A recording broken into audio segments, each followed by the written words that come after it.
కొంతమంది పాస్టర్లు హిందూ దేవుళ్ళు అబద్ధపు దేవుళ్ళు అని కొంతమంది ప్రచారం చేస్తారు.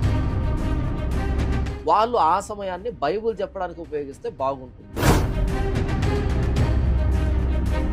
అంటే నచ్చితే ఆ ఆప్షన్ లేదు ఇక వాళ్ళకు. ఆర్థికంగా బలంగా లేని వాళ్ళని, హ్మ్. వెనుకబడ్డ వాళ్ళని, హ్మ్. మీలాంటి వాళ్ళు వెళ్ళి ఇన్ఫ్లుయెన్స్ చేసి తీసుకుంటున్నారు.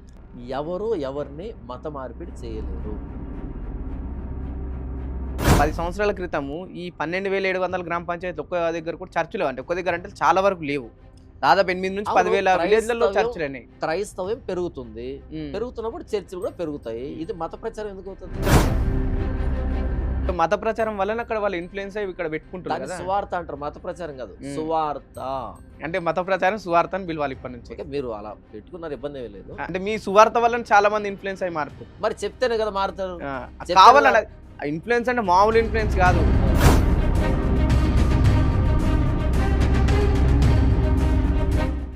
ఒక్కడు వచ్చాడు భారతదేశానికి, ఒక్కడు.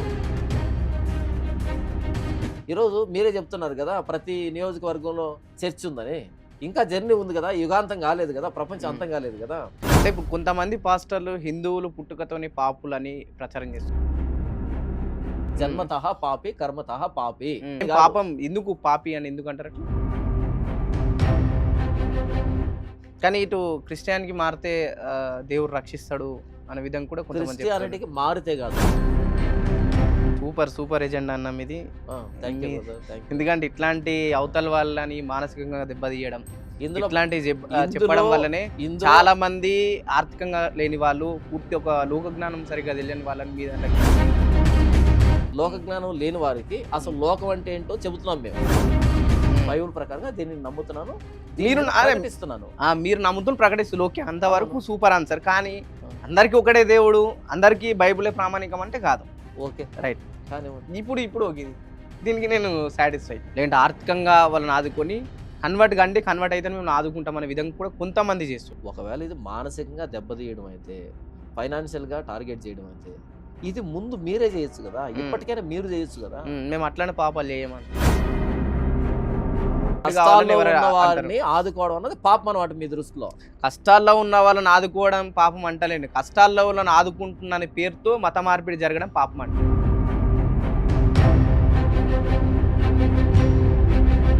వాళ్ళకి ఏదైనా రోగాలున్నా నెత్తి మీద చేయబెట్టి, లేకపోతే ముష్ అని టష్ అని విష్ అంటే వాళ్ళు నడుచుకుంటూ వెళ్ళడం, లేకపోతే బాగా అయిపోవడం, ఇట్లాంటివి జరుగుతున్నాయి. నిజమేనా?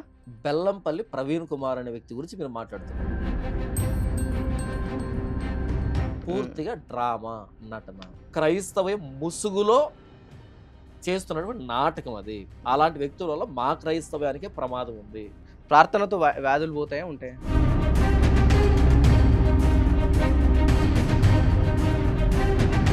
రోగాలు పోతున్నాయి అని చెప్పడం తప్పు. ఫలానా పాస్టర్ ప్రార్థన చేస్తే రోగాలు పోతున్నాయి, ఫలానా చర్చికి వెళ్తే రోగాలు పోతున్నాయి, ఫలానా మీటింగ్కి వెళ్తే రోగాలు పోతున్నాయి అనడం తప్పు.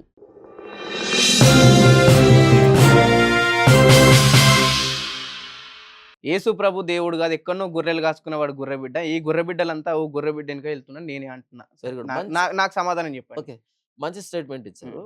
యేసు ప్రభు గొర్రెలు కాచుకునే గొర్రె బిడ్డ అనేది ఎక్కడి నుంచి తీస్తున్నారు? చరిత్రలో తీస్తున్నారా, లేదా బైబుల్ నుంచి తీస్తున్నారా? ఎక్కడి నుంచి తీసుకున్నారు? ఇప్పుడు మీరు ఏది చూపిస్తున్న చరిత్ర వీడియోస్ కావచ్చు, అక్కడక్కడ మూవీస్ లో అదే చూపిస్తుంది కదా.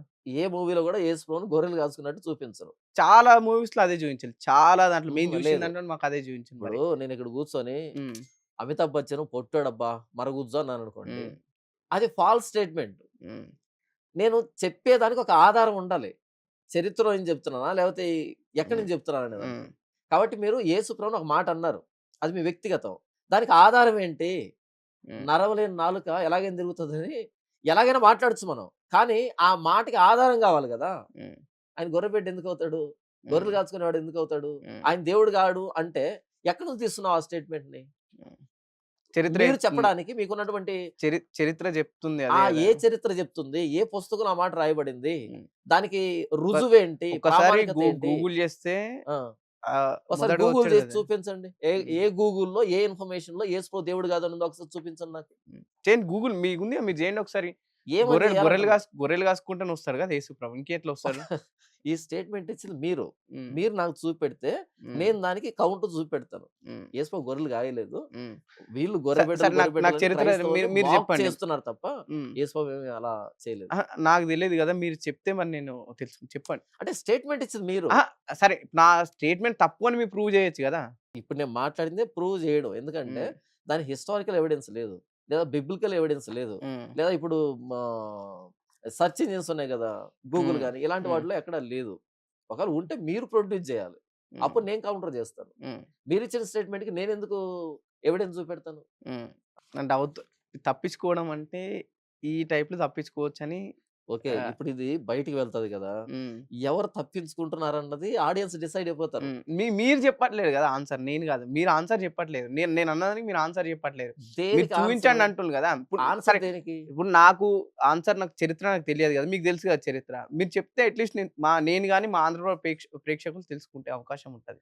మీకు తెలీదు కాబట్టి నేను చెప్తున్నాను. ఒక స్టేట్మెంట్ మనం ఇస్తున్నప్పుడు హ్మ్. యేసు ప్రభు ఇప్పుడు 2026లో ఉన్న వ్యక్తి కాదాయన. మన సమకాలీకుడు కాదాయన. హ్మ్. 2000 సంవత్సరాల క్రితం ఉన్నటువంటి హిస్టారికల్ ఫిగర్ ఆయన. హ్మ్. కాబట్టి ఆ హిస్టరీకి సంబంధించిన ఒక స్టేట్మెంట్ మనం ఇప్పుడు ఇస్తున్నామంటే హిస్టారికల్ ఎవిడెన్స్ ఉండాలి.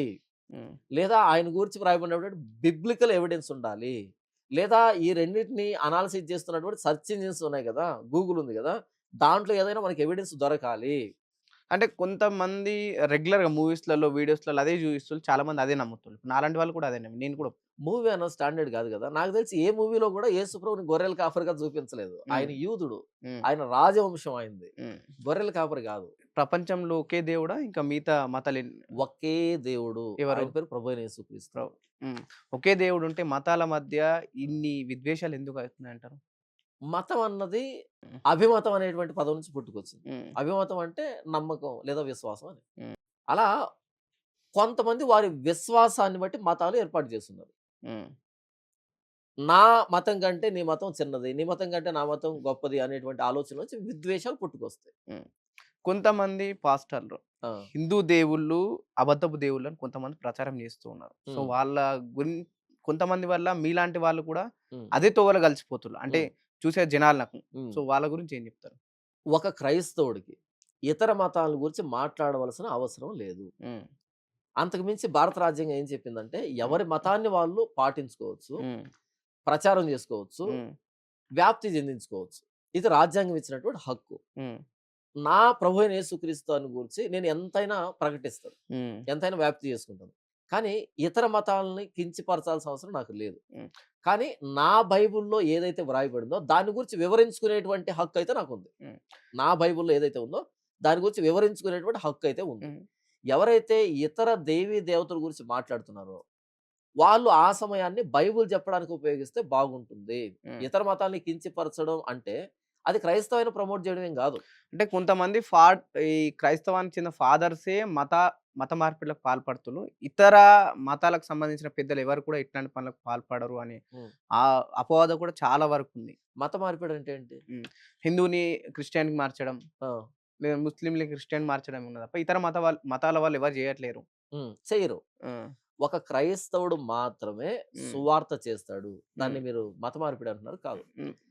ఒక క్రైస్తవుడు ప్రభువైన యేసుక్రీస్తు అని గూర్చి తెలియని వ్యక్తికి హ్మ్. ప్రకటిస్తాడు. హ్మ్.